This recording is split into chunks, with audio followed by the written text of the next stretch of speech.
So I guess, very briefly for the people that are listening that aren't familiar with exactly your story or what you do, CEO and founder of Kippo, which is, as I understand it, and obviously you'll clarify, an app for, actually, you know what? How about you explain it really quick? I know you're sick of the pitching, but I feel like it's only going to do you justice because it's your little baby.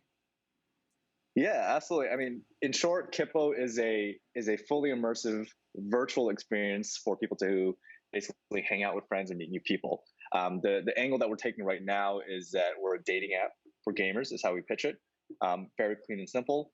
Of all things social, the angle that we're tackling first is the dating aspect of it. And it's very easy for people to think that we're Tinder for gamers, right? We're this niche dating app, but we're actually using video games as the medium through which people meet each other. And our target market right now, the people that have the lowest friction to using the app are kind of self-proclaimed hardcore gamers. But eventually, we see ourselves as being the de facto platform for everybody all around the world. Okay, so now I'm personally not a big gamer, but this idea when I was kind of brought your story and what Kippo is, I thought is definitely very interesting. I've had I don't know if you're familiar with like Yubo and what they do with the CEO of Yubo, Sasha Lazimi, who actually the same person that introduced me to you, introduced me to him.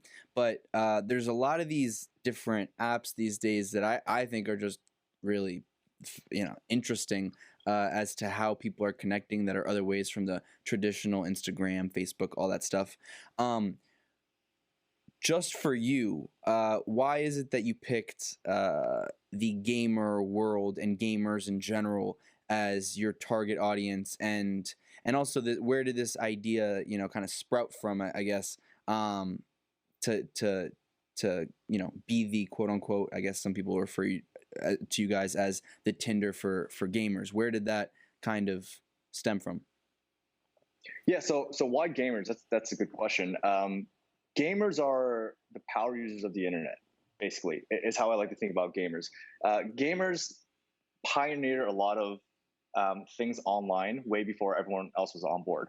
Gamers are probably the first ones to date online, playing World of Warcraft 20 years ago, meeting others, and kind of pioneered this idea of social or online first relationships, where you meet someone, whether it's a friend or a relationship, whatever, online first, right? You get to know somebody by their username first, and then you add them and you play with them together, and then you get connected by voice chat, and then maybe 5 years later you meet them in person, right? Completely foreign concept to people today, but with gamers, it's been going on for decades. We kind of model ourselves like Discord. So Discord was like the chat app for gamers, right? But now they're just good enough that they're the chat app for everybody, right? And I like to think, if you're building an online platform, especially a social platform, if it's good enough for gamers, it's good enough for everybody else. And just kind of going back to when we started Kippo, we took it back to first principles. We thought about, everyone talks about Facebook and Instagram and whether it's good for society or bad for society. People attribute like depression and loneliness to these social platforms. So I think we're in this era of a whole new generation of entrepreneurs thinking about social differently and thinking about what does it truly mean to interact with another person online. And I have to give MySpace, Facebook, I have to give them so much credit. The internet was like this new thing. It was this new world, and they were the first ones to kind of come in and build something on this new world. But what I think of it is they kind of built like scaffolding, right?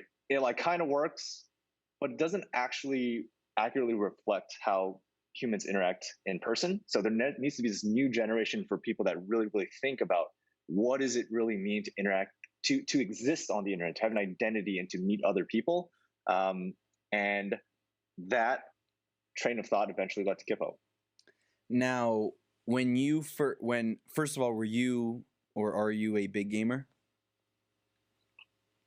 Oh yeah, so I've been a gamer my entire life. Started out in StarCraft Vanilla back in the day, Diablo Vanilla, Warcraft. I played a lot of Dota when it was kind of like a mini game on Warcraft. So I've been a gamer my entire life, and then I saw kind of like I like to think that like StarCraft 2 Wings of Liberty was the first onset of like true esports coming to the West. So lived through that entire time period, helped found some mobile esports teams when mobile esports were starting to pop off, and everybody on the team has been lifelong gamers. So, we didn't think of it. We didn't come into Kippo thinking that we were going to build something for ourselves and our community. But when we were thinking, again, back to first principles, we were just thinking like, it's so obvious that, where are social interactions already happening on the internet that are very, very similar to the physical world? And the answer is video games.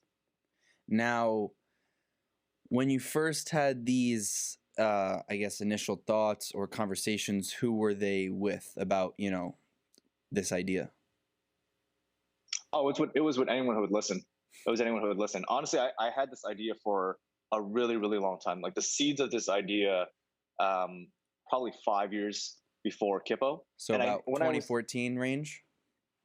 Yeah, something in that range. And I didn't have these thoughts thinking that I was going to start a company. It was just thought experiments, bouncing off ideas with other entrepreneurs, other people in tech, talking about where the future of social was going. And at the time, I was at Raya. I was working there, and I had a lot of intimate knowledge of the dating app scene.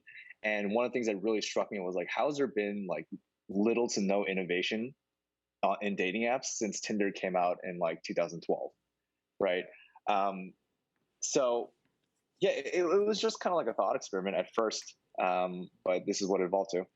Now, did you feel like when you were thinking about this that you yourself, as like a potential user, putting yourself in the shoes of a potential user, could see it as like a feasible way of not only a feasible way of meeting someone, but also a way of choice of perhaps meeting someone?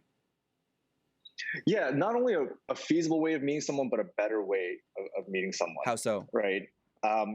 Again, going back to, we model everything after the physical world, right? So if you ask anyone who's older, I feel like I'm old saying like kids these days, but anyways, when we talk about what's the best way to meet people, it's to go out to bars, events, do activities that you like, surround yourself with people that are similar to you.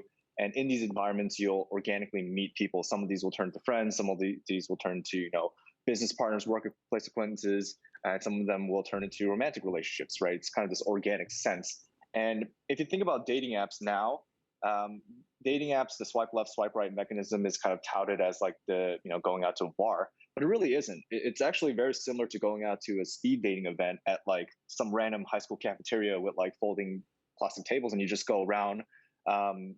Judge each other within seconds, and it's a very stiff environment, right? There's a very clear agenda of why everyone's there. Everyone's a little bit embarrassed to be there. It's just not the best environment. So we wanted to model meeting somebody like going out to a bar, something a little bit more serendipitous and something a little bit more organic.